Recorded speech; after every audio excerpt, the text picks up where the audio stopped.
Türkiye ile Kırgızistan arasında her zaman en üst düzeyde çok sıcak ilişkiler yaşanmıştır.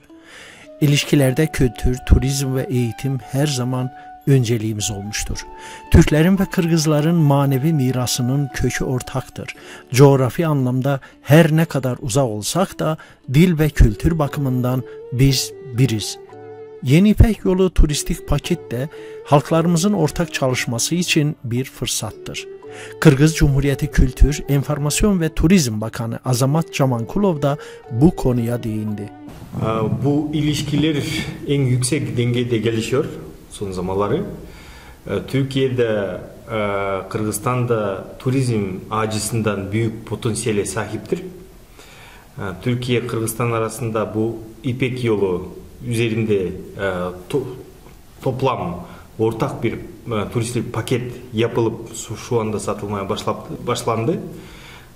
Seyircilerimiz için, bizim misafirlerimiz için isterse Kırgızistan ve Türkiye'nin bir paketle alıp iki ülkeyi gezmeye şu anda hakkı var.